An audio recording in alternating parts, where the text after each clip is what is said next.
जम्मू कश्मीर में अगस्त महीने में हेवी रेनफॉल के कारण, फ्लैश फ्लड्स के कारण बहुत तबाही हुई और इसमें ज़्यादातर एरिया जो है जम्मू का इन्वॉल्व रहा, जिसमें लोगों की ज़मीनें, लोगों के मकान, लोगों के स्ट्रक्चर, लोगों के लाइव स्टॉक्स और लोगों की जानें तक चली गई। तब से लेके अभी तक हम जम्मू कश्मीर की सरकार से आस लगाए बैठे हैं।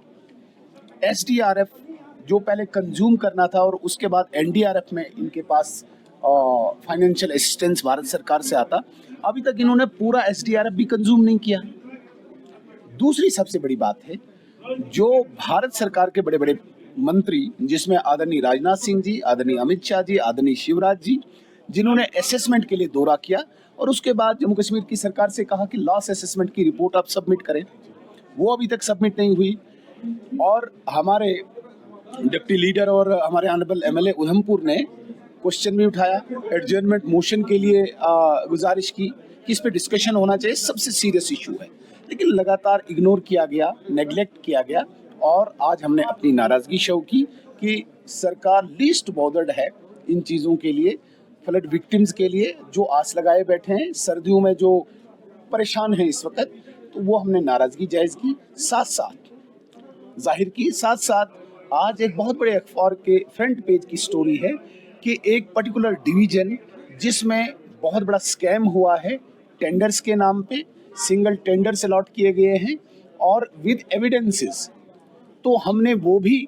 सरकार से सवाल पूछा कि जिस सरकार ने, जिस चीफ मिनिस्टर ने ड्यूरिंग इलेक्शन कैंपेन ये वादे किए थे, मैं अनएम्प्लॉयमेंट दूर करूंगा,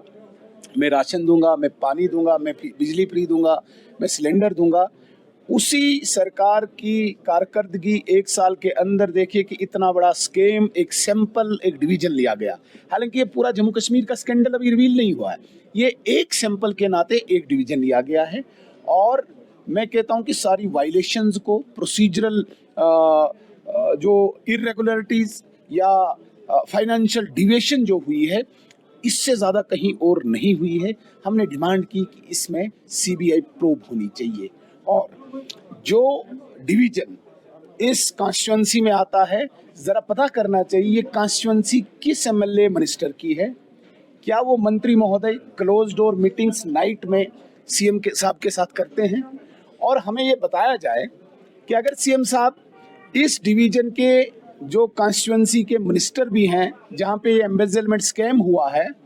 उस मिनिस्टर के साथ late night close door meetings में क्या डिस्कस करते हैं? क्या वही डिस्कस होता है किसको टेंडर देना है, कैसे वायलेशन करनी है, कैसे इरेगुलरिटीज करनी है और कैसे इसको पर्दा करना है? ज़रा सीएम साहब वाजा करें,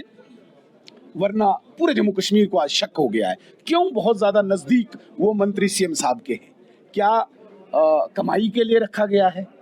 कि वही एक व्यक्ति, इसीलिए उसी के साथ क्लोज डोर मीटिंग्स होती है? ज़रा ये वाजा करें, अन्यथा सीएम साहब को या तो ऐसे मिनिस्टर्स को इमीडिएट सेक आउट करना चाहिए, पूरे डिपार्टमेंट पे एक्शन लेना चाहिए, right from chief to JE हो या जो भी हो इन्वॉल्व हो, एक्शन लेना चाहिए, अन्यथा खुद